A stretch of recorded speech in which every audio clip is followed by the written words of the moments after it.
महाकाल जाके दर्शन करो, बद्रीनाथ जाके दर्शन करो, वृंदावन जाके दर्शन करो। इतना मात्र सोच के मत जाना कि माँ महाकाल बैठे हैं, ठाकुर जी बैठे हैं। ये भी ध्यान में लेके जाना, आपसे पहले युगों युगों से नारद ऋषि, अगस्त्य, भरद्वाज, विश्वामित्र आदि कई ऋषि जिस दरबार में जाके अपने बुद्धि और भक्ति से प्रभु को रिझाए, उस समय उनकी जो तपस्या की शक्ति उन लिंगों में, उन ठाकुर जी में जाके ऐक्य हुआ, वो शक्ति भी आपको वहां से मिलने वाली है। ये भी ध्यान रख के मंदिरों में जाया करो। मंदिरों में ऐसे मत जाओ कि मैं ठाकुर जी का दर्शन करता हूं। ठाकुर जी के नीचे कितने बड़े बड़े सूरदास, तुलसी, देखो तुलसीदास जी अपने पैर के चमड़े रगड़ते हुए बनारस तक कहीं कहीं पहुंचे। जहां विष्णु मंदिर है हर जगह तुलसीदास जी का विद्यमानता हुआ। मंदिर है वहां अगस्त्य ऋषि के, विश्वामित्र के विद्यमानता हुई। कई बार हम जिस मंदिर में दर्शन करते हैं ना, उस दर्शन में प्रभु के साथ साथ गुरुओं की भी कृपा अदृश्य रूप से हमको प्राप्त होता है, जिसको हम सोचते भी नहीं हैं।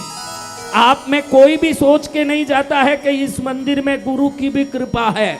पद्मावती की दर्शन कृष्णगिरी में आओगे, उस मूर्ति में वसंत विजय की सिद्धि है, ध्यान रखना। जय गुरुदेव, जयकारा गुरुदेव का। ऐसे कौन सी पद्मावती आके अपने आप बैठ गई? पद्मावती ने किसी को माध्यम बनाया कि बेटा मैं यहाँ धरती में छुपी हूं, मुझे निकाल, मुझे वापस स्थापित कर, मुझे पुनः इस जीवंत तीर्थ को पुनर्जीवित कर।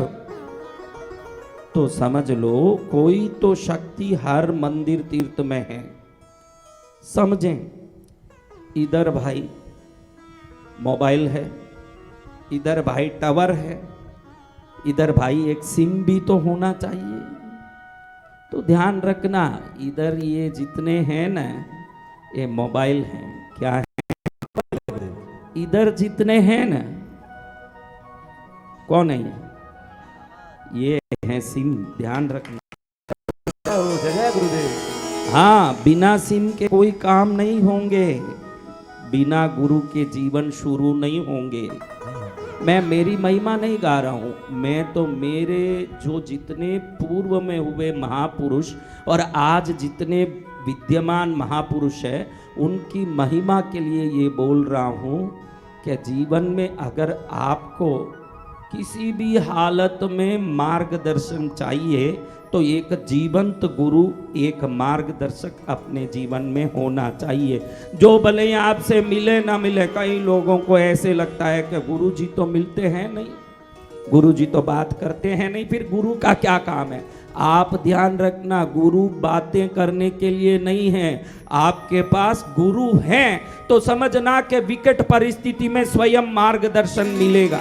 जय गुरुदेव। और गुरु से बात करके नहीं मिलेगा। आप ये मत सोचना कि आप जो संसार में कोई भी काम पड़े तो बात करते हो। क्या करते हो? बात करते हैं। बातों में भी कई बार लफड़े हो जाते हैं। पति पत्नी झगड़ रहे थे, क्या हुआ? झगड़ रहे थे, पति पत्नी दोनों झगड़ रहे थे। सामने घर वाला देखा कि बहुत झगड़ा हो रहा है। बहन क्या झगड़ा है, क्या परेशानी है? अरे भाई साहब देखो ना, घर में बच्चा हुआ है और कितने समय के बाद घर में हिलोरे ले रहे हैं, बच्चों के आवाज हो रही है। मैं कह रही हूं कि मेरे पिता का नाम रखूंगी इस बच्चे को। इसमें क्या है बहन, रख लो ना। अरे तुम्हारे वो भाई छोड़ते नहीं है ना, वो कह रहे हैं कि उनके पिता का नाम रखेंगे। आपस में लड़ाई हो रही है। क्या हो रही है? लड़ाई हो रही है। हाँ, संसार में किसी बिचौलिए को बिचौलिया बनाओगे, वो अपना भी चटाई बिछाएगा आपके बीच में। और अगर प्रभु और आपके बीच में गुरु बिचौलिए हो गए तो हाथ पकड़ के आपके प्रभु के चरण तक पहुंचा देंगे। दोनों पति पत्नी झगड़ा कर रहे हैं, सामने वाला तमाशा देख रहा है। पत्नी बोल रही है मेरा ही बाप का नाम लगेगा इस बेटे पर और किसी का नहीं लगेगा, देखती हूं कि किसका नाम लगता है। आदमी मूंछ पर हाथ डाल के बोल रहा है कि मेरे ही बाप का नाम लगेगा। आजकल हमारी जितने भी परिस्थितियां हैं ना, एक जमाने में ये जितनी परिस्थितियां हैं, किसी सासू को मैंने पहले देखा नहीं कि बहू के बारे में बुराई करती हो। किसी बहू को मैंने देखा नहीं कि सास के बारे में बुराई करती हो। घर को संभल के चलते थे। घर के अंदर कुछ भी हो जाए, अपने गूदड़ी में गोरख बोलते थे उनको। यानी जैसे हीरे को किसी कंबल में छुपा के रखते हो, अगर हीरे को कंबल में ना भी छुपाओ तो चले, घर के क्लेश और वातावरण को जो छुपा के चलेगा, वो घर स्वयं स्वर्ग की तरह सदा सुख देगा। वो जमाना गया जब घर के क्लेश को बाहर बोलना उचित नहीं मानते थे। कितने ही घर आज भी सुरक्षित हैं। पुराने दादा दादियां अपने मन की वेदना को छुपा के बच्चों की जितनी गलत आदतों को, पोतों की जितने गलत आदतों को भी छुपा के मन में रखा, वो घर टिक गया। आज तो बोलना तो दूर, क्षण भर में वीडियो बन के सब व्हाट्सएप में घूमता है। क्या होता है? व्हाट्सएप।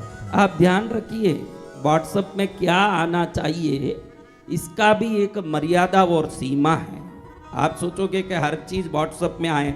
मैं 1000 बार बोला, आज भी बोलता हूँ कि स्त्रियां आजकल फेसबुक यूट्यूब में चली रहती है और व्हाट्सएप में चली रहती है। हर बहन पे फेसबुक का उपयोग लेती है। माताएं फेसबुक चलाती है।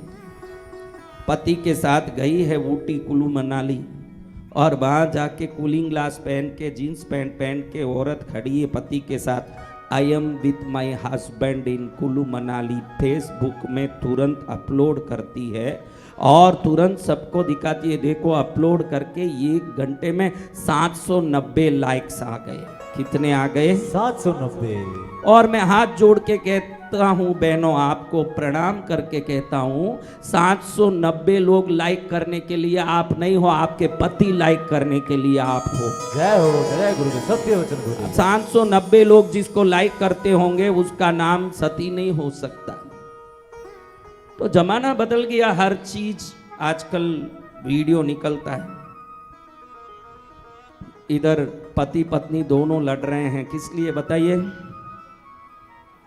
पति को किसका नाम रखना है, पत्नी को किसका नाम रखना है? तो सामने वाला कहा कि इसमें लड़ाई क्या है? क्या लड़ाई है? मैं समाधान करता हूं, आप चिंता क्यों करते हो? क्या बात है, बोलो। भाई बहन अपने पिता का नाम बोलो। तो औरत ने बोला मेरे पिता का नाम राम है, यही नाम आना चाहिए।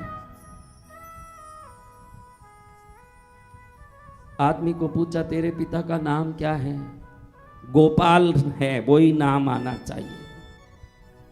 तो इसने बोला इसमें क्या तकलीफ के लिए लड़ रहे हो भाई, राम कृष्ण गोपाल रख दो, सब नाम आ जाता है। क्या नाम रख दो? राम कृष्ण गोपाल। राम आ गया, इसका बाप का नाम भी आ गया ना, गोपाल उसके बाप का नाम भी आ गया ना, दोनों खुश हो गए। बच्चे का नाम क्या रख दिया? राम कृष्ण गोपाल।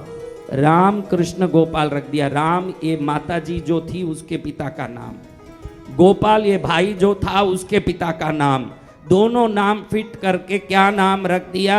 राम कृष्ण गोपाल। बड़े खुश हुए, समाधान भी हो गया। लेकिन रात में दोनों बातें करते करते, बात करते समय एक विचार आया, ठीक है कि मेरे बाप का नाम राम है, तेरे बाप का नाम गोपाल है, ये कृष्ण बीच में कौन आया है?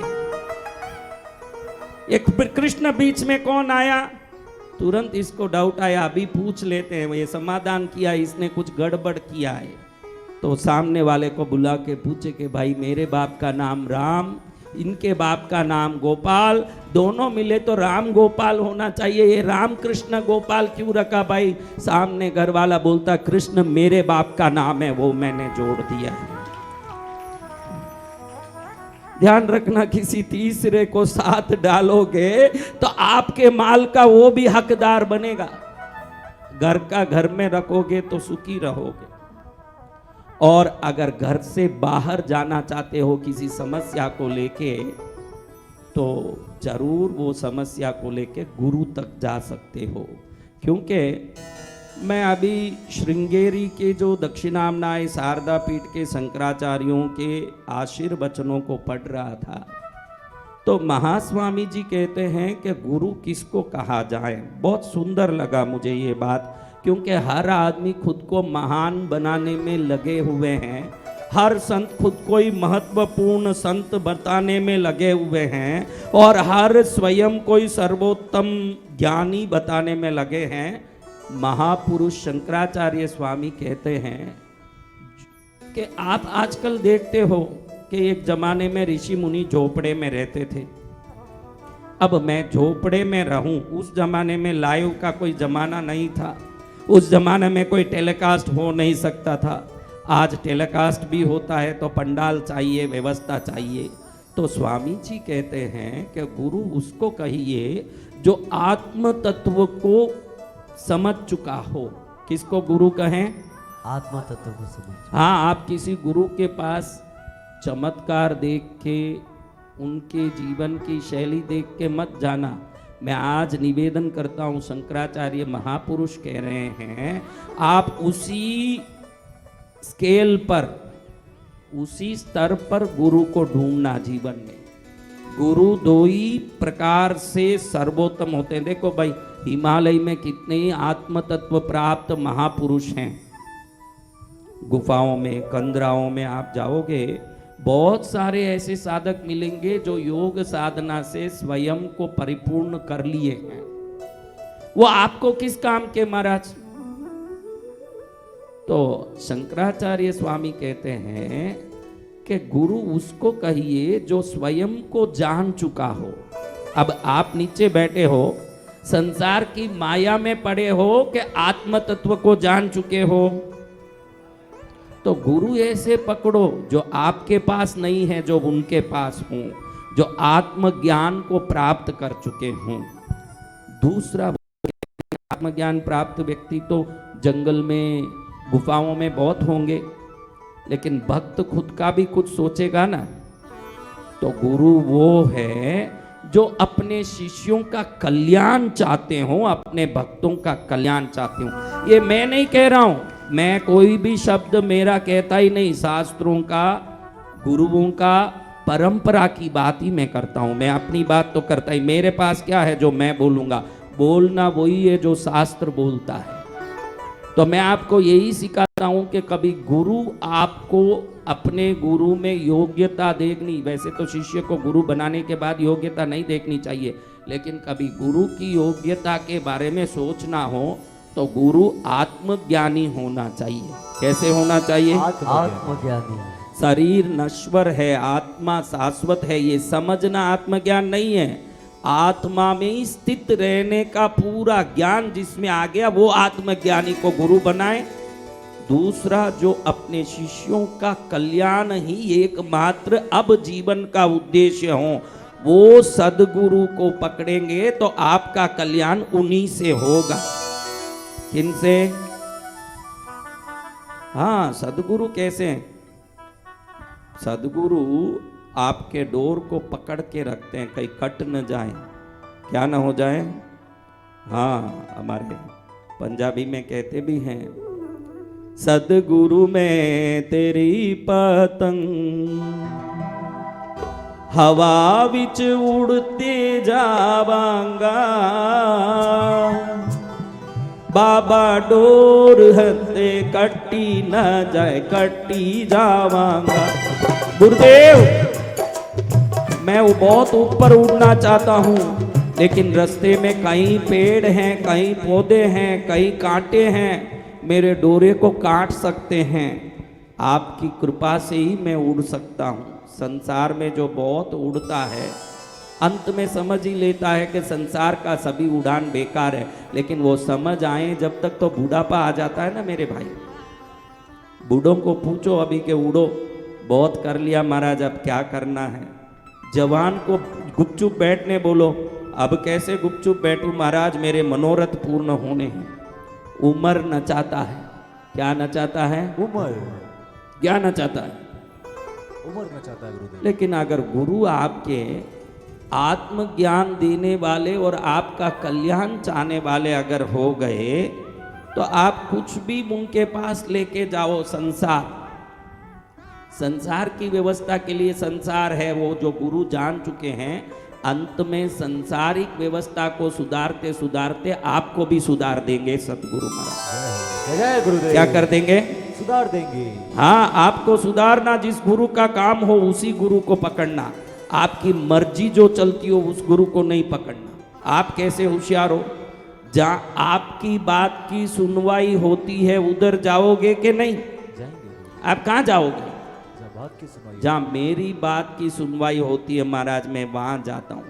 तेरी बात की सुनवाई होती है वहां अगर जाएगा, वो कुगुरु भी हो सकता है, गलत गुरु भी हो सकता है।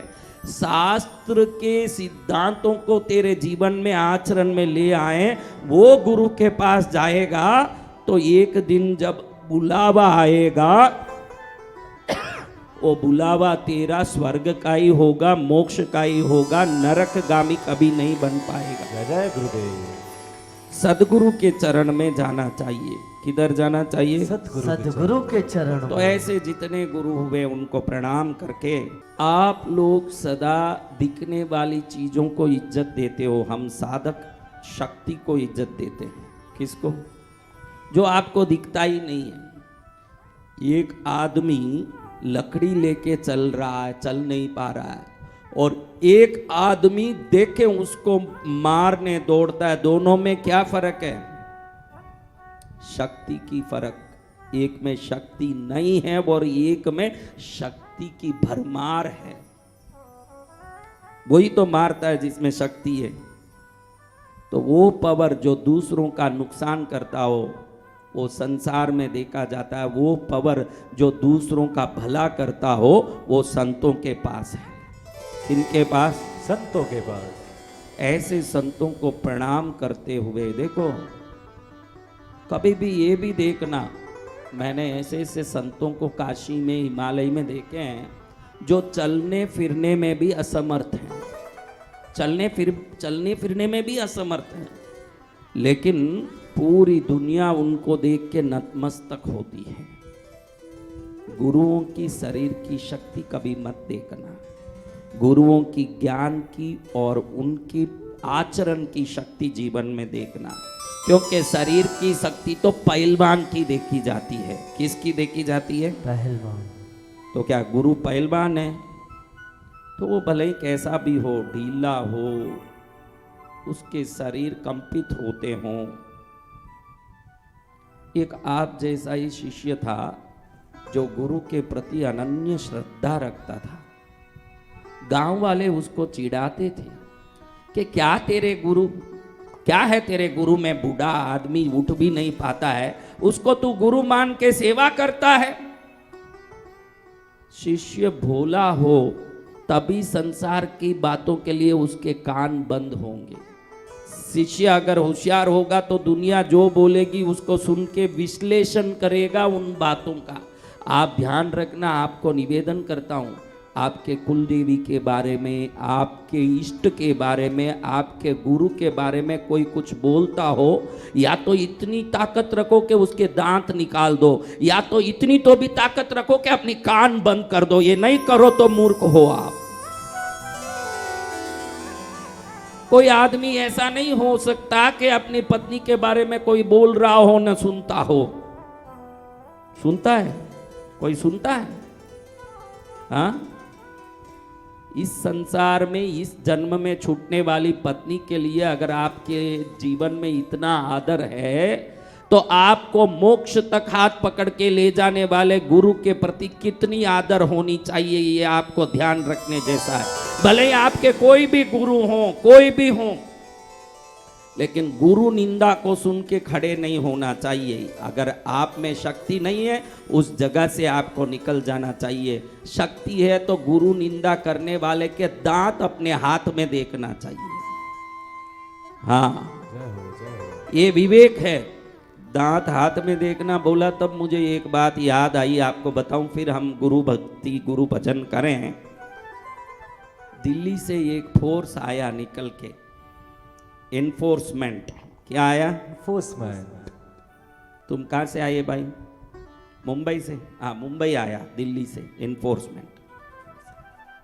उस आदमी के घर में घुस के उस आदमी को लथाड़ रहे हैं एनफोर्समेंट ऑफिसर कि बता तू 1 महीने में इतने करोड़ कैसे कमा लिया। वो घबरा गया, वो बोलता है भाई छोड़ दो मुझे। अब कोई घुसा हुआ ऐसे छोड़ेगा? वो कहता है कि कैसे करोड़ों रुपया कमाया बताओ। वो बोलता है मैं कुछ धंधा वंदा नहीं करता, न कोई ब्लैक का काम नहीं किया, कोई काला धोला नहीं किया, सीधा आदमी हूं, शर्त लगा के कमाया हूं। क्या शर्त लगा के? शर्त लगा के कमाया। अब एनफोर्समेंट ऑफिसर को लगे कि इसने इस महीने में 300 करोड़ कमाए, ऐसे सीआईडी लोग बता रहे हैं।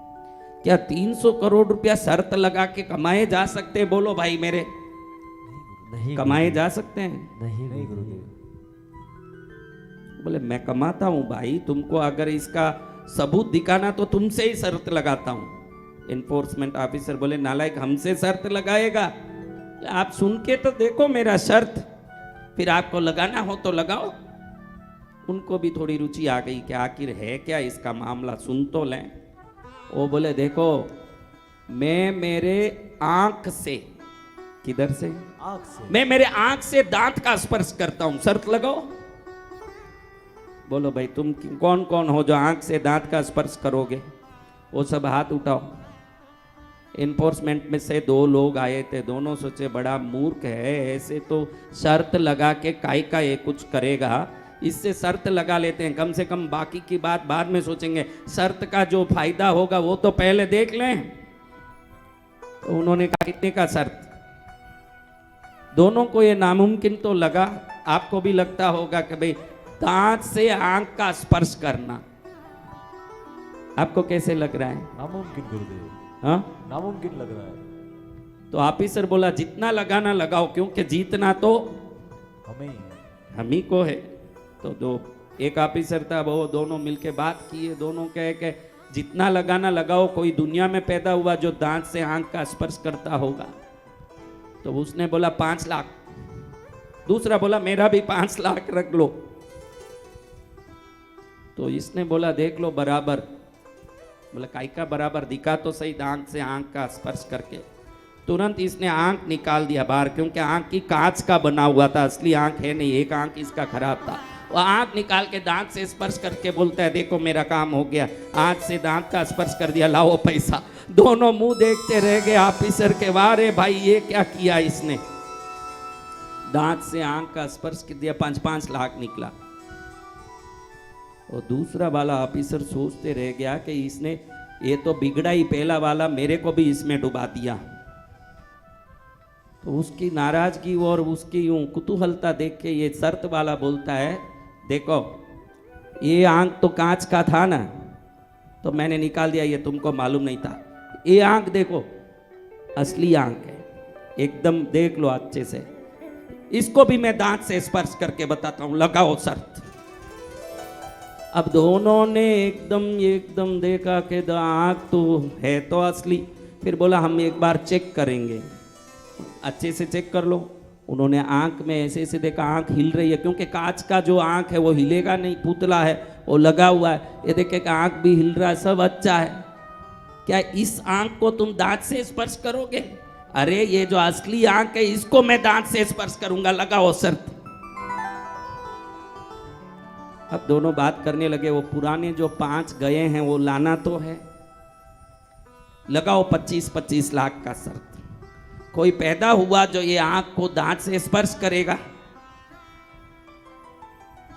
नहीं हुआ गुरुदेव। बोला 25-25 लाख रखो पहले, यहाँ रख दिए 25-25 लाख। और 25 लाख रखते ही इसने दांत निकाल दिया, क्योंकि दांत डुप्लीकेट था।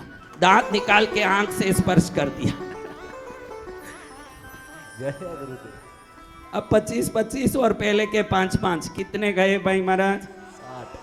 इनको लगा कि इसको अपने ऑफिसर के पास ले जाना चाहिए दिल्ली, आदमी भारी है, ऐसे तो जरूर 100 करोड़ 500 करोड़ महीने में कमाया ही होगा। इधर का निकाल के इधर लगाता है, इधर का निकाल के इधर लगाता है, ये थोड़ा मायाजाली टाइप का आदमी है। ए तू कुछ गड़बड़ किया लगता है, चलो दिल्ली हमारे साथ। मैं कह चलो दिल्ली। मैं दिल्ली चलूंगा तो गुपचुप नहीं रहूंगा, तुम्हारे जो मालिक ऑफिसर है उससे भी शर्त लगाऊंगा, देखना क्या तैयार रहोगे? ओके काई, हमारे बड़ा ऑफिसर इतना चिड़चिड़ा आदमी है कि किसी से मुंह नहीं लगता है, वो क्या तुम्हारे से शर्त लगाएगा? वो बोले मैं उससे शर्त लगाता हूं और 1 करोड़ तुम लोगों से निकाल के देता हूं। तुम कितने ऑफिसर हो वहां? ओके हम 500 लोग उनके नीचे काम करते हैं। 500 से बोल दो मेरा एक शर्त है, चलो दिल्ली। दिल्ली गए। अब दिल्ली जाने के बाद ऑफिसर देखता है कि ये आदमी सिर्फ शर्त लगा के 300 करोड़ महीने में कमा लिया। कितना? 300 करोड़। ऐसे कैसे हो सकता है? तो ऐसे ही उसका मुंह देखा, 500 ऑफिसर, छोटे ऑफिसर सामने बैठे हैं, पूरी फौज आई हुई है इसका तमाशा देखने के लिए। कितने बैठे हैं? 500 ऑफिसर। अब जितने लोग बैठे हैं सब देख रहे हैं क्या हो रहा है। उतने में ये जो शर्त वाला है ऑफिसर को कहा, ऑफिसर साहब मैं शर्त लगाता हूं, आपके यहाँ जो जांग है ना, यहाँ 5 रुपए के सिक्के जितना तिल है। उसको तो मालूम है उसका शरीर ऐसा कुछ है ही नहीं, तो उसने कहा शर्त लगाता हूँ मैं। खुद का शरीर खुद नहीं जानता है। ऑफिसर बड़ा बहुत बोला कि यहाँ कोई तिल है, छोटा सा मच भी नहीं है, बड़ा तिल तो दूर की बात, इतना सा कोई टिक्का भी नहीं है, इधर मेरा कोई तिल नहीं है। कितना शर्त लगाता है? कि 1 लाख का मैं शर्त लगाता हूँ। शर्त वाला बोल रहा है। ऑफिसर बोलता मैं भी 1 लाख लगाता हूँ। 500 लोग बैठे हैं, 500 भी, शर्त वाला बोल रहा है ये 500 भी साक्षी होंगे साहब। बोले कोई बात नहीं, होने दो। तो ऑफिसर तुरंत पैंट खोला, पैंट खोल के दिखाए, देखो कोई भी एक भी तिल नहीं है, देखो। तो तुरंत वो बोलता लो ये 1 लाख रख लो, शर्त वाला। तुरंत ऑफिसर बोले देखो ये हार गया, ये कुछ दूसरी तरह से पैसा कमाया होगा, शर्त से नहीं कमाया, इसको पकड़ो, इसका तहकीकात करो, इंक्वायरी करो, ये झूठा आदमी है। शर्त वाला कहता है अरे शर्ती वही था साहब, ये 500 लोग जितने बैठे ना, हर एक से 1 लाख का शर्त लगाया था, कुल 5 करोड़ का शर्त है कि सबके सामने आपका पैंट खुलवा के दिखाता हूं। ये 500 लोगों के सामने आपका पैंट खुलवा के दिखाऊं, तब मेरा मान ले शर्त। तब ऑफिसर सोचे ये 1 मिनट में जो 5 करोड़ कमा सकता है, ये महीने में 300 करोड़ तो कमा ही सकता है। तो जब शर्त की बात आई तब मुझे याद आया कि आप भी ध्यान रखिए जीवन में कि हमारा ज्ञान अगर व्यवस्थित रूप से कई काम आ गया तो ज्ञान ही धन बनता है। क्या चीज धन बनता है? ज्ञान ही धन बनता है। आपने redbus.com का नाम सुना होगा। redbus.com जो बसों की बुकिंग ऑनलाइन ऐप है। जी गुरुदेव। ये तमिलनाडु के ही पास में सेलम के 2 लड़के 17 वर्ष के, कितने? 17 वर्ष। हाँ, बेंगलोर गए थे, रात में बस वापस आने नहीं मिला, तब सोचा कि भाई अगर कहीं बैठ के बुक करने की सुविधा, बुकिंग की सुविधा हो जाए बसों की, तो कभी भी कहीं भी जा सकते हैं। वो 17 वर्ष के 2 बच्चों ने जो ऐप शुरू किया वही redbus.com है, जिसको 1600 करोड़ में उन्होंने बेचा उन बच्चों ने बाद में। समझ गए? तो दिमाग तेज हो जाए वो संसार में अच्छा है, लेकिन दिमाग में विनय आ जाए ये गुरु के पास अच्छा है। क्या अच्छा है? गुरु के। तो इस भोले को सब लोग चिढ़ाते थे कि क्या गुरु रे, तेरे गुरु तो हाथ में किताब भी नहीं उठा पाते हैं, किताब उठाते हैं तो उनका हाथ कंपित होता है, उनके शरीर में ही कोई शक्ति नहीं, खुद भी कोई बलवान नहीं दिखता, उसकी क्या तू भजन करता है? देख कोई नहीं जाते हैं वहां, तू भी मत जा। वो कहता था कि मेरे दिल में ये जम गए भाई, मेरे दिल में ये आ गए। एक बहुत अच्छी बात मैं बहुत बार से सोचता था कि आपके इष्ट कौन, आप कैसे जानेंगे? आपके कोई तो इष्ट होंगे, है क्या आपके इष्ट? आपके बाप ने बनाया इसलिए आप बना लिए, वो इष्ट नहीं। आप वैष्णव हो तो विष्णु इष्ट हो गए, ऐसे इष्ट नहीं होते। आप शैव हो तो शिव इष्ट हो गए, ऐसे नहीं होते, क्योंकि वो इस जन्म में आपके पिता द्वारा पूजित है। लेकिन जन्म जन्मों से आप किसकी पूजा कर रहे थे, किसको पता है? वो इष्ट कैसे होंगे और वो कौन है आपको क्या पता चलेगा? देखो अभी आज तो आप जो भी पूजा करते हो आपकी पीढ़ियों से जिसकी पूजा हुई इसलिए करते हो कि नहीं, आप ही सोचो। सही बात है। हाँ जी गुरुदेव। वही तो पूजा करते हो, लेकिन पिछले जन्म में आपने किससे कृपा ली क्या पता आपको? उसके पिछले जन्म में किससे कृपा मिली होगी क्या पता आपको?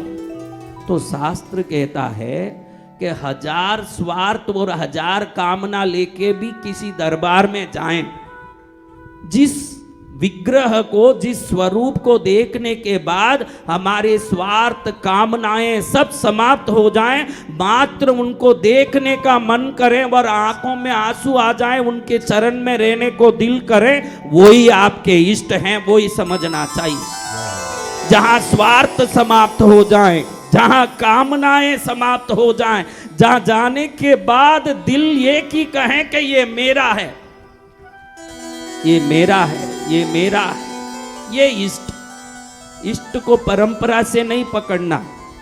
हाँ कभी कभी कृपा होती है तो इष्ट स्वयं कृपा कर देते हैं, लेकिन कभी कृपा नहीं हो तो क्या हम इष्ट से वंचित रहें? कृपा नहीं भी हो हमको कृपा लेनी पड़ेगी। आप ध्यान रखना, इस भारत में कहीं भी मंदिर हो, देवस्थान हो, जहां आप खड़े रहें उस समय आपकी मन की वृत्तियां, मन के विचार समाप्त हो जाएं, मात्र उस दिव्य विग्रह में आपका पूरा चिंतन लगा रहें, तो समझना कि वो विग्रह ही आपके लिए ईश्वर है, वही विग्रह आपके लिए परमात्मा है। जय जय गुरुदेव। हाँ लेकिन हम तो कहाँ ज्यादा मिल सकता है वहां दौड़ते हैं। हम क्या करते हैं? जहाँ ज्यादा मिलता है आप ही सोचो, जहाँ ज्यादा मिलेगा दिखे वहां दौड़ते हैं। जहाँ ये मिलना मिलाने का जो दिमाग है यही खत्म हो जाए, वही स्वर्ग है, वहां जो है वही आपके इष्ट हैं। हाँ तो महाराज इसको सब छेड़ रहे थे, ये गुरु के पास जाके रोने लगा। गुरु ने पूछा बेटा क्यों रो रहा है? वो बोला सब लोग आपकी निंदा करते हैं, आप में शक्ति नहीं है, ऐसे बोलते हैं। मैं अकेला यहाँ सेवा में आता हूँ, ये गांव कितना बड़ा है, इस गांव में कितने लोग हैं, कोई नहीं आते। वो बोलते हैं ये बूढ़ा आदमी दम नहीं है, इसमें नहीं जाना चाहिए इसके पास। मेरे को आपके चरण में दिल लग गया गुरुदेव, मैं आपके चरण में आता हूँ। संत के आंख में आंसू आ गए। संत कहते हैं बेटा तू मेरे पास आ जाए ये मैं कोई चिंता नहीं करता, तू आ जाए ये इंतजार भी नहीं करता, लेकिन तू दिल से आता है ये मुझे खुशी देती है। आज मैं तुझे आशीर्वाद देता हूं क्योंकि मेरा मन कह रहा कि मैं 2-3 दिन से ज्यादा नहीं बचूंगा, आप शरीर छोड़ दूंगा, लेकिन ये 2-3 दिन के पहले मैं तुझे आशीर्वाद देना चाहता हूं बेटा कि तू गुरु की शरीर की नहीं, गुरु की आत्मा की शक्ति पर भरोसा कर। आज से तेरे गुरु को तू जहां याद करेगा वो मिट्टी भी सोना हो जाएगा, ये मेरा आशीर्वाद है। बोल सतगुरु भगवान की। कौन कह रहे हैं? कौन कह रहे हैं? संत पुरुष कह रहे हैं, और उनकी मन की बात सही हुई। 2-3 दिन में उन्होंने शरीर छोड़ दिया। गुरु की अंत्येष्टि क्रिया कर्म सब करने के बाद शिष्य उदास हो गया, लेकिन एक बात तो शिष्य के मन में बैठ गई कि मेरे गुरु की कृपा है, मैं मिट्टी में भी हाथ डालूंगा तो, और मेरे गुरु की संसार बोल रही है वो शक्ति नहीं, गुरु की आत्मा की बहुत बड़ी शक्ति है। ऐसे प्रणाम करके गुरु को नमन करके गुरु की चिंतन करके भक्ति कर रहा है। जैसे ही वो जिस दिन गुरु समाप्त हुए घर आ रहा है, रास्ते में उसको एक मित्र मिलता है। मित्र कहता भैया कैसे हो? सब ठीक है भाई। अरे तुम कुछ भी नहीं करते हो, मैं कई बार सोचता हूं कि कुछ करोगे तो घर चलेगा, क्या करते हो? ये भक्त बोलता मैं क्या करूं भाई, मेरे हाथ में कुछ नहीं, प्रभु जो बोलेंगे वो करूंगा। अरे प्रभु क्या बोलेंगे? मेरे कपड़े का दुकान है, अभी नया एक दुकान करना चाहता हूं, तुम उसमें वर्किंग पार्टनर बन जाओ, मैं तुमको 40% नफा दे दूंगा, तुमको उसको संभालो। अब ये सोचे खाली बैठा हूं, कुछ काम आ रहा तो क्यों ना करूं। अगले दिन ही एक बड़े दुकान का वर्किंग पार्टनर मालिक बन गया। अब मालिक बनने के बाद पुण्य गुरु की कृपा ऐसी बरसी कि उस गुरु की कृपा से धीरे धीरे आगे बढ़ते बढ़ते इसके निगरानी में ही 16 दुकान हो गए एक साल में। कितने? 16। किस किस की 16 दुकान होनी चाहिए वो ताली बजाओ, बाकी लोग नहीं बजाओ। सभी की गुरुदेव। जिसके 15 भी हों वो मत बजाओ। 16। हाँ,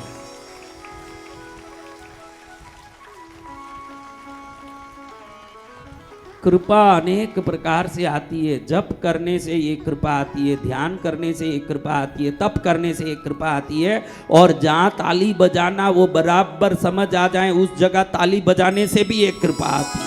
जय गुरुदेव। वो भी एक कृपा है जो समझदारी हो जाए, अच्छे से समझदारी आ जाए कि इधर मुझे क्या करना है, ताली बजाना है। अब देखो ऐसे धीरे धीरे पैसे आए। 16 दुकान का वर्किंग पार्टनर हुआ। सोचा कि 16 दुकान से 40% आते हैं तो खुद का एक दुकान क्यों ना खोलूं। अब 16 दुकान का भी वो है तो नौकर, तो खुद का एक दुकान किया। अब वो दुकान ऐसे चला के 16 दुकान पीछे रह गए, इसके दुकान आगे चल रहा, हर आदमी इसी दुकान में घुसे। अब कहीं देखो यही दुकान, कहीं देखो यही नाम।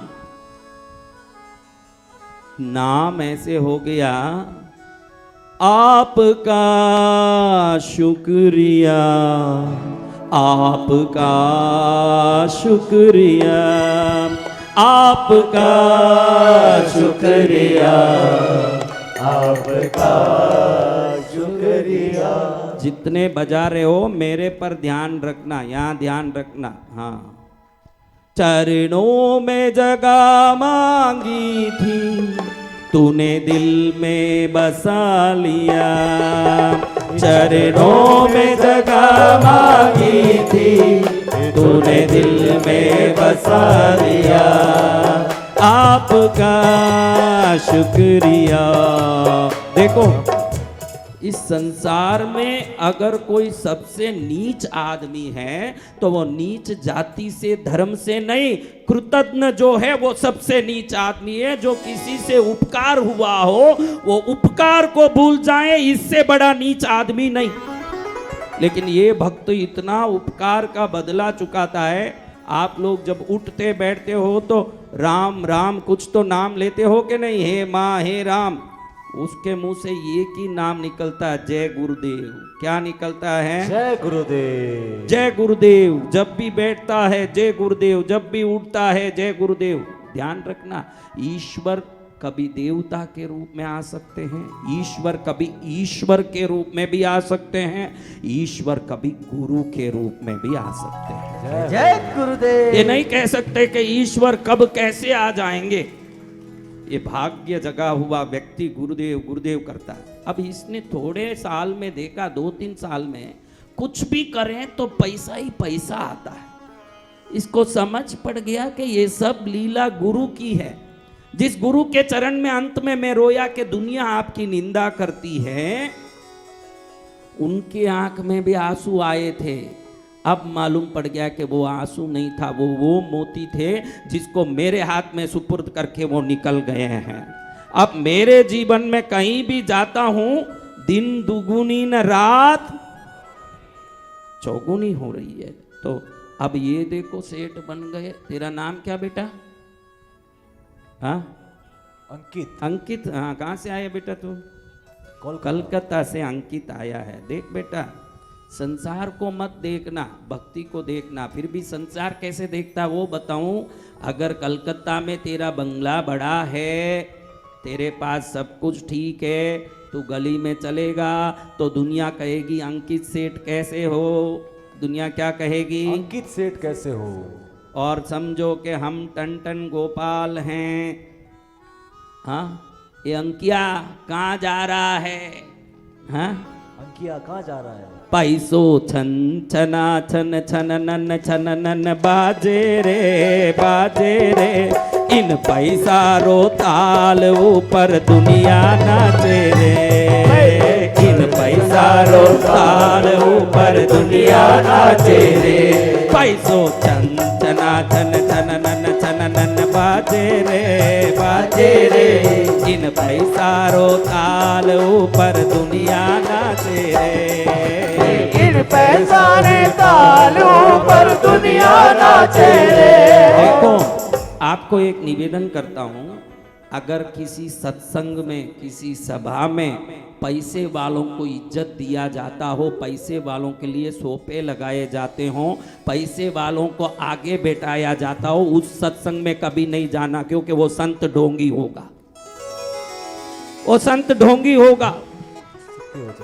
जहां कोई भी आया हो, जो पहले आया वो पहले बैठा हो, जो पीछे आया पीछे बैठा हो, भले वो कोई भी माई का लाल हो, मात्र माई को ही महत्व दें, वो ही संत है। माई के लाल को महत्व दें, वो संत नहीं। जय गुरुदेव। हाँ, किसी का घड़ी घड़ी नाम लिया जाता हो सभाओं में, फलान चंद जी आ गए उनको धन्यवाद, फलान चंद जी आ गए उनको स्वागत, अगर ऐसे बोला जाता हो और कोई चार कुर्सियां अलग लगी हो, वहाँ पैसे वाले बैठ के, मैं देखता हूँ कि हर ये कथाओं में आगे सोफे लगते हैं, सोफे पीछे लगने चाहिए, क्योंकि सोफे ऊंचे हैं। जो बैठेगा आगे सोफे में, पीछे वाले लोगों को क्या दिखेगा, लेकिन पीछे वालों की कोई चिंता नहीं है। आगे ऐसे बड़ी बड़ी सोफे लगेंगे जिसमें सेठ साहूकार बड़े लोग बैठे होंगे। ऐसे सेठानी ऐसे बैठे बैठे घड़ी घड़ी यूं यूं करेगी ताकि कैमरा वाले को दिखता रहे, सेठ घड़ी घड़ी यूं यूं करेगा ताकि कैमरा वाले को दिखें। आप ध्यान रखें, आत्मज्ञानी गुरु मिलना मुश्किल है, इसलिए ढूंढते रहो, लेकिन इतना तो सदगुरु होना चाहिए जिसको पैसे वाले और गरीब में भेद नहीं दिखता हो, ये तो होना चाहिए। जय गुरुदेव। हाँ। अगर ये भेद आ रहा है तो उस गुरु को उठा के झाड़ू की तरह बाहर रखो। यही लोग संसार में नई नई कुरीतियां पनपा रहे हैं। क्या कर रहे हैं? हाँ, जो पैसा देखो, वो पैसा जो देंगे बड़े लोग जो सोफा में बैठे हैं, जब ये कथा मंच पर संत गीत गाएंगे भजन करेंगे, ये पैसे वाले उसमें गोलाई बना के नाचेंगे। आप देखना उस समय इनको ही नाचने का परमिशन है। क्या है? परमिशन है। ये नहीं नाच रहे हैं, संत का फूटा कर्म नाच रहा है। हाँ, आपको ध्यान रखना चाहिए, जहां पैसे के भेदभाव रहित मात्र भक्ति को महत्व दिया जाता हो, उस जगह जाओगे तो आपके आत्मा में भक्ति का प्रवेश निश्चित रूप से होगा। वो कोई भी आया हो, जो पहले आया वो पहले होना चाहिए इस संसार में। और कुछ लोगों को मैं देखता हूँ बराबर पहले आके बैठ जाते हैं, वो भी कितने होशियार है, अपनी ताकत लगा के यहाँ पहले बैठने के लिए। आज सुबह 6 बजे ही मेरी बहन लाइन में लग गई, भाई लाइन में लग गए। कौन कौन लगे थे? 7 बजे 6 बजे उनको अंदर नंबर मिला।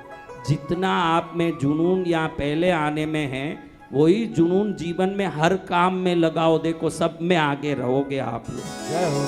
ये जुनून तो होना ही चाहिए, ये जुनून होना ही चाहिए, ये प्रतिस्पर्धा होनी चाहिए। संसार में लड़ने की नहीं, आगे जाने की, होड़ की तो प्रतिस्पर्धा होनी ही चाहिए जीवन में। वही भाग्यशाली जो आगे जा सकते। अब अंकित सेठ हो गए, क्या हो गए? अंकित सेठ। 16 दुकान तो वर्किंग पार्टनरशिप में चले, और जगह जगह ऐसे चेन चले अमेज़न की तरह।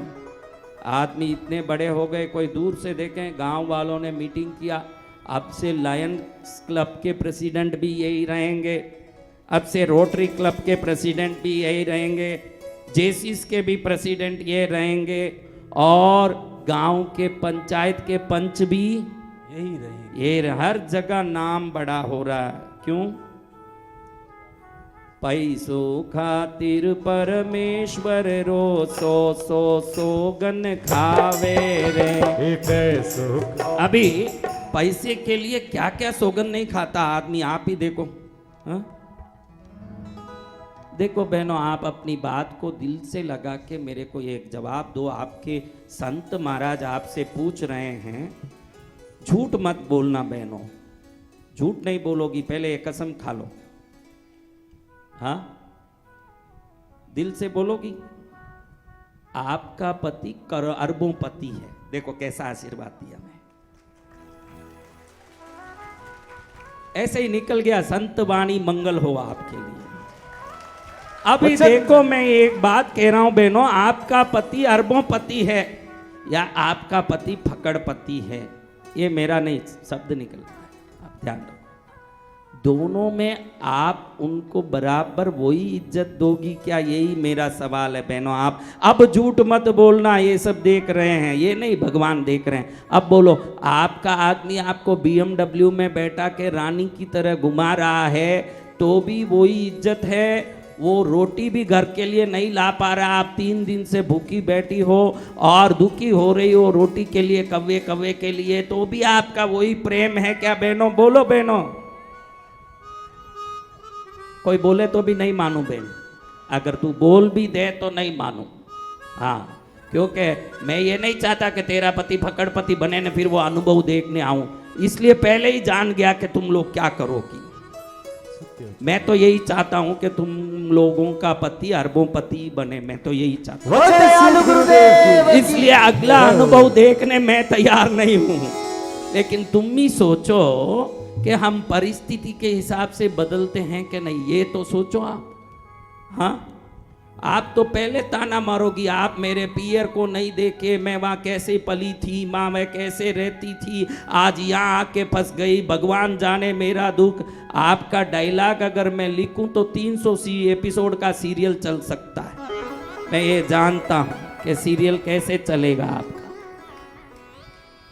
पैसों नहीं तो पत्नी भी पति ने नहीं चावे रे, के पैसों प्यारो रे।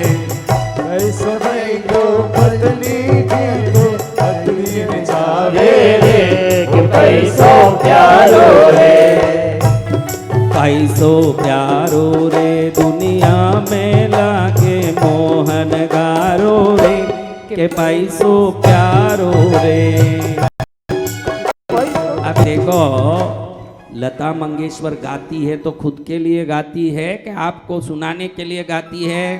हमको सुनाने के लिए। अनुराधा पौडवाल गाती है तो खुद के लिए गाती है कि आपके लिए गाती है? हमको सुनाने के लिए गुरुदेव। शंकर महादेवन गाता है तो आपके लिए गाता है कि खुद के लिए गाता है? हमको सुनाने के तो मैं भी ये बता दूं कि ये पैसों प्यारो मेरे लिए नहीं गा रहा हूं, आपके लिए गा रहा हूं। जय हो। हाँ, ये भी बता देना जरूरी है, नहीं तो आप सोचोगे कि महाराज जी पैसों प्यारो गा रहे हैं। पैसों प्यारो अनुराधा पौडवाल तक खुद के लिए नहीं गाती है, तो महाराज जी भी आपके लिए ही गा रहे हैं। ये आपके गीत हैं, आपके ये सब संगीत हैं महाराज। अब देखो, इतने बड़े सेठ हो गए अंकित सेठ। क्या हो गए? अंकित सेठ। अंकित सेठ के तो पानी का ग्लास रखने पास में एक आदमी, पानी पिए तो ग्लास उठाने एक आदमी, नौकर चाकर। आपको भी दिल इसीलिए करता है कभी कभी कि संसार में लोगों का देखो तमाशा। अनंत राधिका की शादी नहीं हुई? हुई क्या? हाँ, हो गई? हो गई। हो गई। जय गुरुदेव। हाँ, ध्यान रखो, आपको भी ध्यान रखने जैसा है। कुछ बातों से हमको शिक्षा लेनी चाहिए, कुछ बातों की निंदा नहीं होनी चाहिए। किसी ने जो भी किया हो उसकी निंदा करोगे तो मूर्ख हैं आप, और उससे शिक्षा ले लोगे तो यही घटनाएं आपके जीवन के लिए श्रेष्ठ बना देगी आपको। एक 5,000 करोड़ खर्च करके कोई व्यक्ति शादी कर रहा है अपने बेटे की, क्या उसमें गरीबों का याद नहीं आया? उसमें इस देश की कोई याद नहीं आई? या इतने अनपढ़ पढ़ने के लिए मन होते हुए भी पढ़ने की सुविधा नहीं है, उनकी याद नहीं आई होगी? तो ये देखना चाहिए। मैं तो कल बच्चे संकेश को बता रहा था, देख बेटा, तमिलनाडु में 32 डिस्ट्रिक्ट्स हैं। कितने? 32। कहीं 20 होंगे, कहीं 15 होंगे, कहीं 30 होंगे, कहीं 25। 500 डिस्ट्रिक्ट हैं। कितने डिस्ट्रिक्ट? 500। मैंने इसको कहा राज्य नहीं, राज्य तो 28 हैं। राज्य कितने हैं? 28। उसमें हर राज्य में एक तालुक ले लो तो 500-600 तालुक हो सकते हैं। हाँ, इन आसपास के गांवों में आप जाके देखना, हम लोग साल में इनको राशन देते हैं, 6 बार कपड़े देते हैं, कई कई चीज़ें देते हैं, आप लोग देखते हो। जी तो बिल्कुल। इन लोगों को थोड़ी सुविधा मिलती है, बाकी सुविधा के लिए सरकार के पास दारू देने के सिवाय कुछ नहीं है। सत्य वचन गुरुजी। यहाँ का सरकार तमिलनाडु का 1 वर्ष में दारू में नफा 50,000 करोड़ कमा रहा है। कितना? 50,000 करोड़। अगर ये अंबानी जी महाराज जो थे, ये 500 तालुक में एक एक प्राइमरी हेल्थ सेंटर सिर्फ 1 करोड़ में बना लेते। कितने में? 1 1 करोड़। तो 500 करोड़ में तो पूरे भारत में हर जगह हेल्थ सेंटर हो सकते थे। सत्य वचन गुरुदेव। 5,000 करोड़ खर्चने की जरूरत नहीं थी। 5,000 तू बेटे पर ही कर और 500 लगा लेता, भले ही नाम लगा ले, तेरा स्टिकर चेप ले, उसमें कोई मना नहीं। लेकिन जब भी आपके जीवन में कोई शुभ काम करो, वो शुभ काम किसी गरीब के लिए एक अंश बन के जाए, इतना विचार करो। अगर 10 लाख की शादी कर रहे हो, 10,000 गायों के लिए घास डालने के लिए निकालो, आपका जीवन सफल होगा। जय हो। जय गुरुदेव। मैं ये नहीं बोलता कि आप 5,000 करोड़ की शादी देख के निंदा क्यों करते हो। किसी की भी गलत आदमी की भी निंदा करोगे तो उसकी गलती की सफाई नहीं कर रहे हो, निंदा से अपना पाप कर्म बना रहे हो।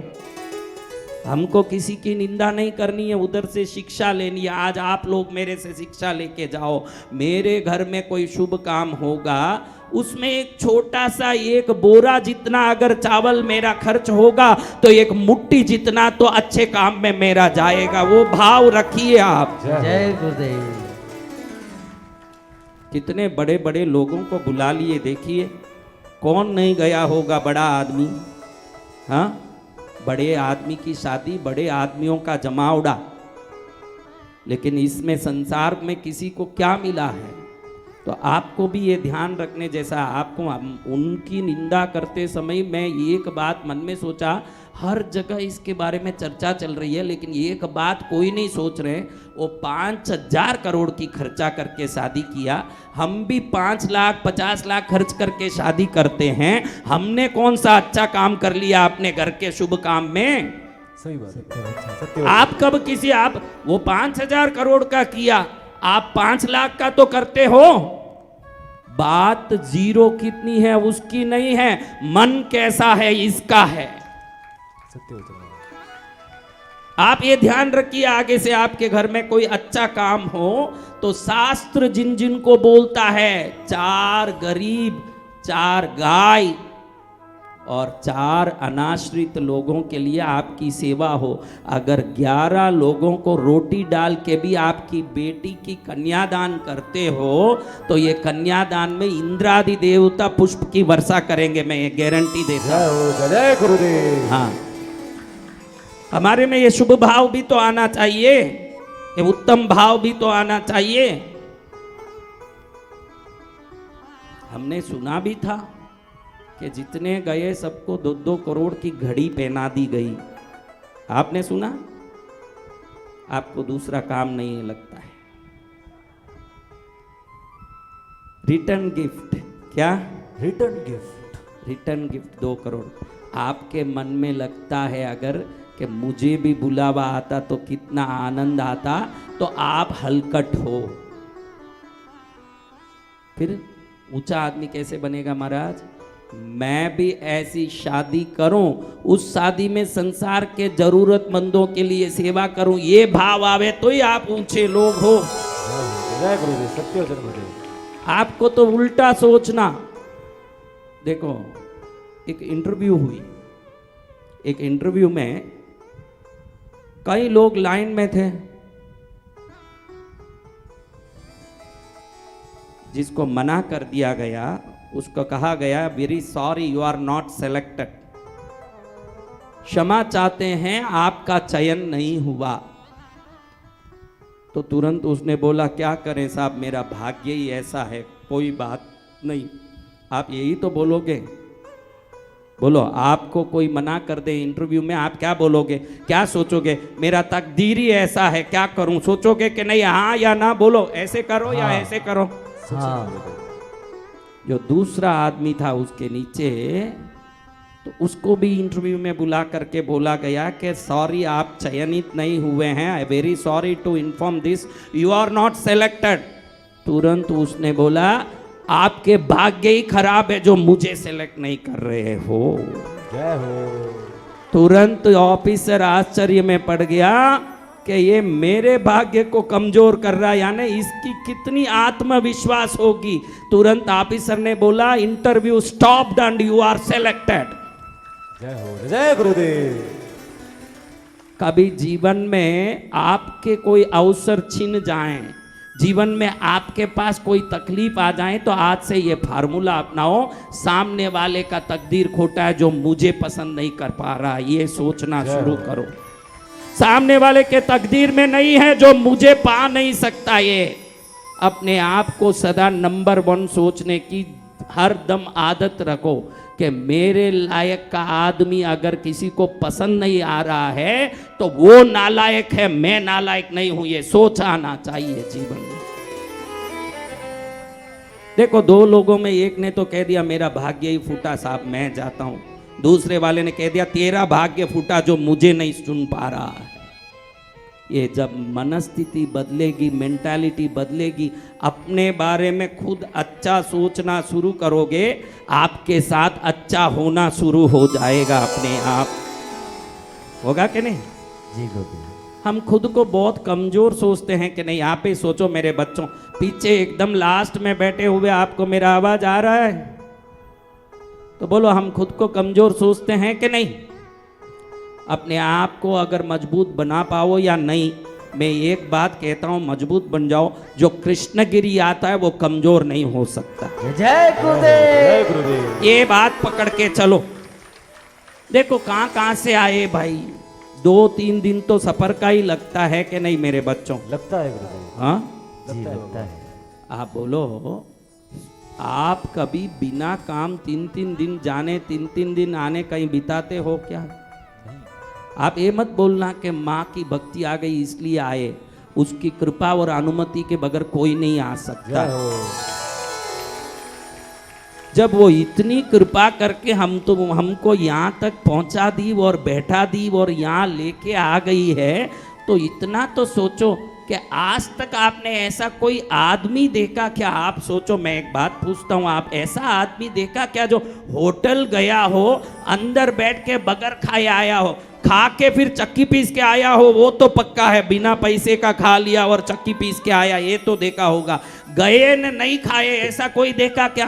नहीं देखा नहीं गुरुदेव। गुरुदेव। हाँ, नहीं नहीं गुरुदेव। देखा। होटल गया खाए बगैर आया, ऐसे किसी को देखा क्या?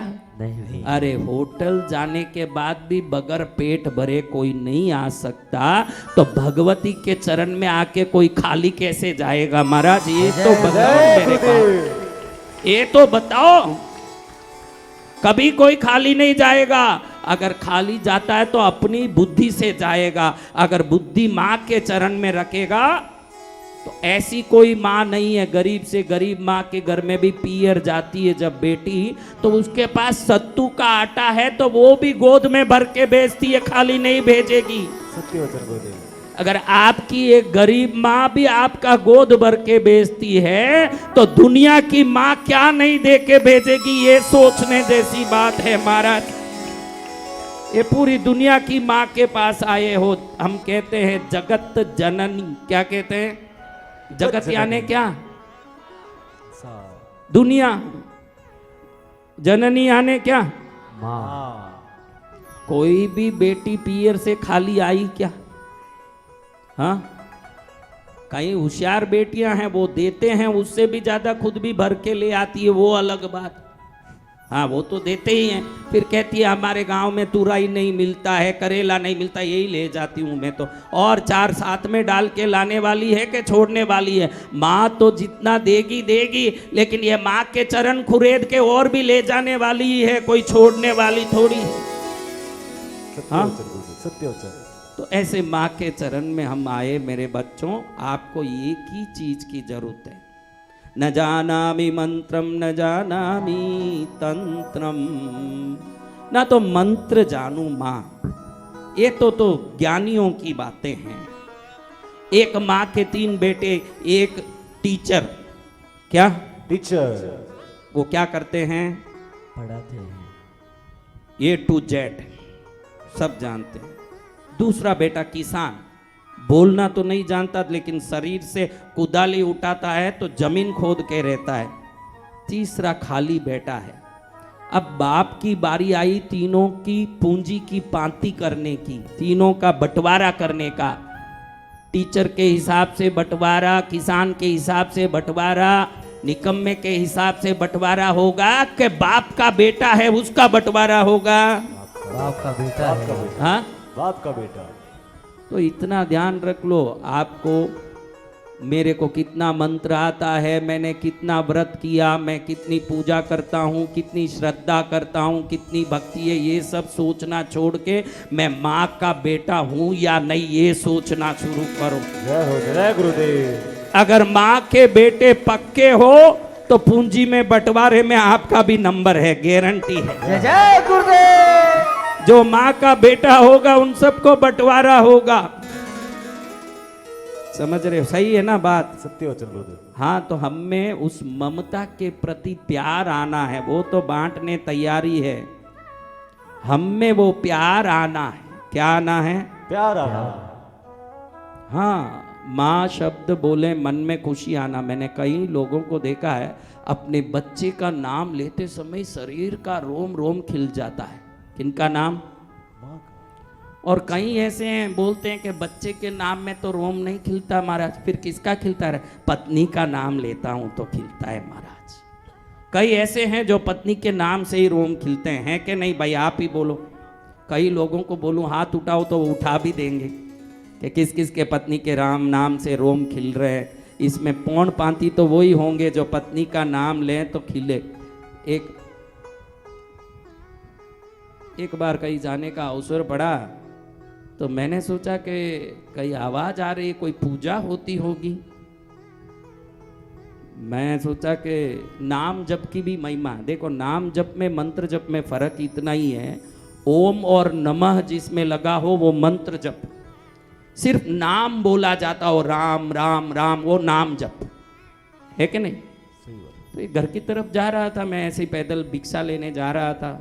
संत हैं भिक्षा लेके खाते हैं, तो भिक्षा लेने जा रहे थे उस समय देखा एक घर से आवाज आ रहा था, शीतला।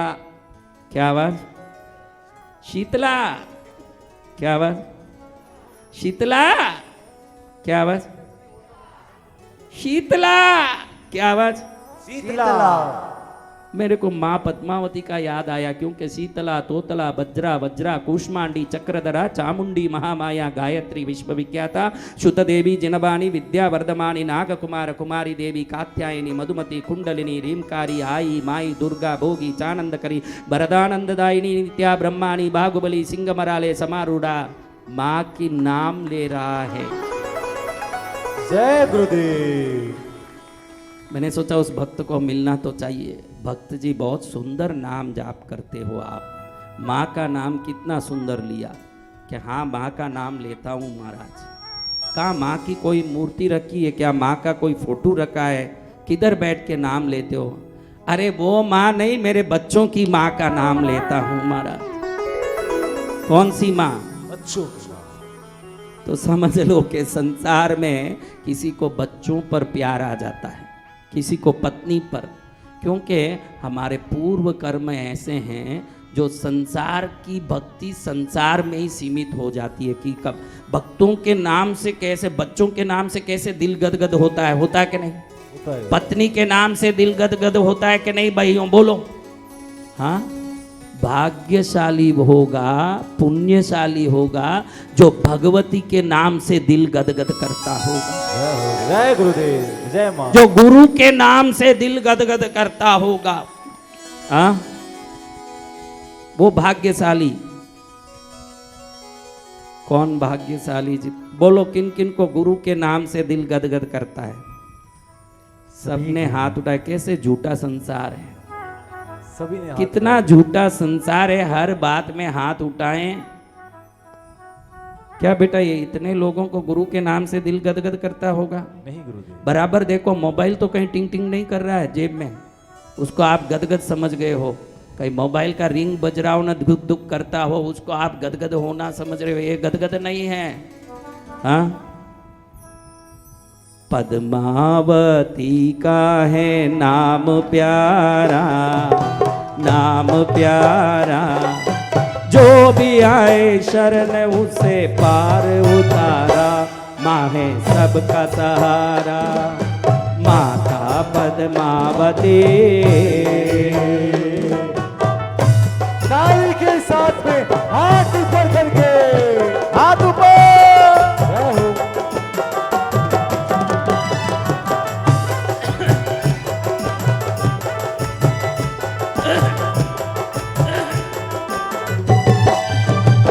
क्या हुआ है अपराध हमारा, क्या हुआ है अपराध हमारा, मैया दे दो हमें तो सहारा, क्या हुआ है अपराध हमारा, मैया दे दो हमें तो सहारा, तूने कितनों को पार उतारा, तूने कितनों को पार उतारा, अब हमें भी लगा दे किनारा, अब हमें भी लगा दे किनारा, रिद्धि सिद्धि देती, धन धान्य देती, रिद्धि सिद्धि देती, धन धान्य देती, हमारे भाग्य जगाती पद्मावती, माता पद्मावती का नाम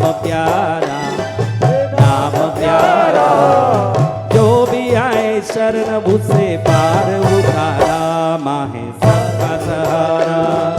ताली, हाथ ऊपर करके ताली, जोरदार ताली के साथ में जय हो, जय गुरुदेव।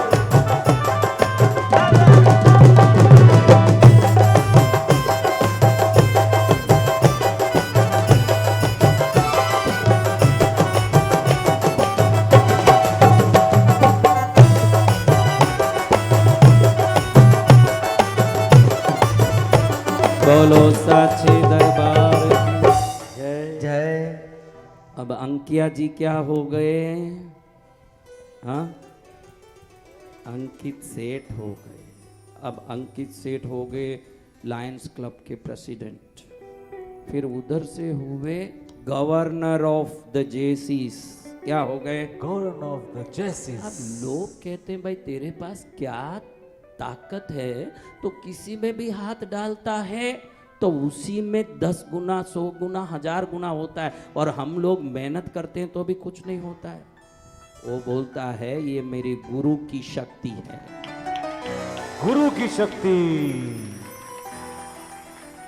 तो जिद्दी आ गई मित्रों में। मित्र जिद्दी करके कहते हैं अगर सच में गुरु की शक्ति है तो कोई घाटे का सौदा कर, उसमें नफा करके दिखा, फिर हम समझ लेंगे कि गुरु की शक्ति है। क्या करना? घाटे का सौदा। आप ही सोचो, कोई घाटे के नफे के सौदे में ही घाटे हो जाते हैं, तो घाटे के सौदे में कोई नफा होगा क्या महाराज? नहीं होगा। होगा? नहीं होगा। गुरुदेव। बोलो होगा। क्या बोलना? होगा। पहले ये विश्वास लाओ। देखो एक गांव में प्रार्थना सभा रखी गई। क्या रखी गई? प्रार्थना सभा। किस लिए प्रार्थना? बरसात नहीं आ रही है 2 वर्ष से, और बरसात के लिए प्रार्थना। घर से सब निकल के प्रार्थना सभा में पहुंच गई। एक आदमी थोड़ा विलंबित हो गया तो बच्चे को पकड़ के चलने लगा। बच्चा बोले कि पापा कहाँ चलना है? अरे बरसात के लिए प्रार्थना हो रही है, चल साथ में। बच्चा बोले आप भी कैसे मूर्ख हो, बरसात के लिए प्रार्थना हो रही और आप छतरी लिए बगैर कैसे जा सकते हो? चलो छतरी लेके चलो, बरसात आने वाली है। बरसात के लिए प्रार्थना करना उतना महत्वपूर्ण नहीं है, प्रार्थना से बरसात आएगा ये विश्वास भी लाना उतना महत्वपूर्ण है। जय गुरुदेव। विश्वास करने आना पड़ेगा आपके जीवन में। जब विश्वास आ गया, मैं बोला कि घाटे का सौदा में नफा कैसे आएगा, तुरंत आपको बोलना कि मेरे गुरु बैठे हैं तो घाटा कैसे होगा। जय हो, मेरे गुरु बैठे। अगर ये आ गया भाव तो फिर आपके घाटे का कोई संबंध ही नहीं है।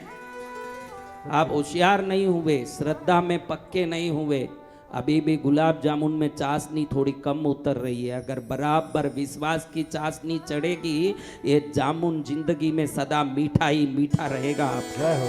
वो विश्वास की चाशनी चढ़नी है। कौन सी चाशनी? विश्वास की। तो इसको कहा गया कि घोटे घाटे की सादे में नफा करके दिखा। तो ये विचार में पड़ा, कुछ करें। देखो हमारे पास जो लवंग आते हैं, काफ़ी चीज़ें अरब देश से आते हैं। अब यहाँ अरब देश से आने का जो ट्रांसपोर्ट का खर्चा और फिर यहाँ बिकता है वो खर्चा, अब यहाँ अरब देश से आया हुआ माल को वापस अरब देश बेचें ले जाके, तो ये घाटे का सौदा है कि नहीं? क्योंकि वहाँ पहले ही भाव कम होगा, मोल कम होगा। उसको यहाँ शिपिंग करके लाएं, फिर उतना शिपिंग का खर्चा, फिर ये खर्चा ला के फिर वहाँ भेज के उधर के भाव में आधे भाव में बेचें। घाटा तो पक्का है कि नहीं? घाटा है गुरुदेव। इसको अपने गुरु पर विश्वास था। क्या था? विश्वास गुरु पर। तुलसी वृक्ष न जानिए, गाय न जानिए ढोर। तुलसी को वृक्ष मत जानिए। तुलसी वो है जो स्वयं नारायण को आपके घर में लाके खड़ाने की ताकत रखती है, वो तुलसी माँ। तुलसी को पौधा मत जानिए, तुलसी नारायण का अंश है। गाय को ढोर मत जानिए। पशुओं में जितने पशु संसार में है, गधे गीदड़, उसमें गाय को मत जानिए। गाय स्वयं गौ माता हमको दूध दे के, जिस हमारी माता ने 1-1.5 साल में हमको छोड़ दिया, जिंदगी भर दूध देने वाली अगर कोई जननी है तो वो है गौ माता। तुलसी वृक्ष न जानिए, गाय न जानिए ढोर, गुरु मनुष्य न जानिए। गुरु को सिर्फ मनुष्य मत समझना, आपके जैसा शरीर वाला बन के आया है, लेकिन वो नारायण ही उस रूप में आपके सामने प्रकट होते हैं। जय गुरुदेव। तुलसी वृक्ष न जानिए, गाय न जानिए ढोर, गुरु मनुष्य न जानिए। ये तीनों नंद किशोर, तीनों नंद किशोर, हाँ तीनों नंद किशोर। अब महाराज इसने कहा कि घाटे की सौदे की बात करते हो मित्रों, घाटा शब्द ही मेरे जीवन में नहीं है, क्योंकि जिसके जीवन में गुरु है उसके जीवन में घाटा नहीं है।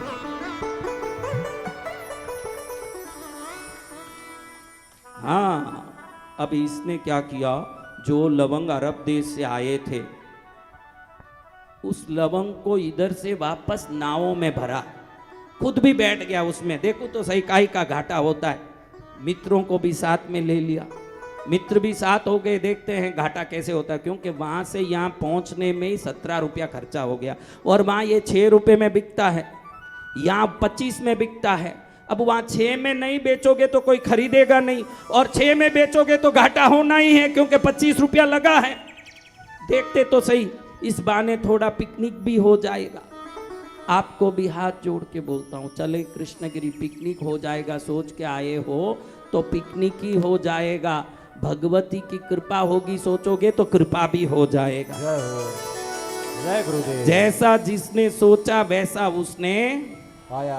हाँ, बिल्कुल अपने मन को स्थिर रख के, कितने दिन हो, 2 दिन 3 दिन, आपके सबकी भक्ति देख के मैंने कार्यकर्ताओं को, ट्रस्टियों को, कमेटी को कह दिया है कि पूरे सावन में श्रद्धा भक्ति से कोई भी रहना चाहे, पूरा महीना इनको तीनों समय का भोजन निशुल्क दो, ठहरने की सुविधा निशुल्क दो, यज्ञ निशुल्क कराओ, पूजा निशुल्क कराओ, पूरा श्रावण में निशुल्क भक्ति करें कृष्णगिरी में। जय गुरुदेव का। जय गुरुदेव। 3 दिन रहना, 5 दिन रहना, 8 दिन रहना, 15 दिन रहना, जितना मन करे रहो, लेकिन सच्ची भक्ति है तो कृष्णगिरी में रहो। ये वो जगह है जहाँ भक्ति बिकती है, संसार नहीं बिकता है। ये वो जगह है जहाँ आपकी भक्ति को खरीद लेगी माँ। देखो, कुछ नोट देते हो तो कोई चीज हाथ में आता है कि नहीं? कपड़े के दुकान दिए, नोट दिए, कपड़ा आ गया। गहने के दुकान गए, नोट दिए, गहना आ गया। भगवती के चरण में भक्ति दिए, सुख आ गया। जय हो। क्या आ गया? सुख आ गया। हाँ, तो पूरा महीना आपके लिए मैंने छूट दे दिया। वैसे भी मेरे भाइयों 365 दिन इस तीर्थ में भोजन निशुल्क ही है और 36 कोम्ब के सभी जात सभी धर्म के लोग यहाँ आते हैं। कोई भेदभाव नहीं, कोई पक्षपात नहीं, हर एक के लिए सब सुविधा है। आपने देखा कि भाई कितने मुसलमान बहनों क्रिश्चियन बहनों पिछली बार आके बोल रही थी बॉम्बे से सब जगह से, हम क्रिश्चियन हैं, हमको कृष्णगिरी अच्छा लगता है। क्रिश्चियन में भी क्रिश्चियन है, कृष्णगिरी में भी क्रिस्त है, उनको देखो उसी में क्रिस्त दिख गए। हर जात धर्म के लोग आ रहे हैं, किसको रोकें? जिस देखो हमारी क्या औकात, जिसको माँ ने बुला दिया उसको कोई नहीं रोक सकता, जिसको माँ ने बुला दिया।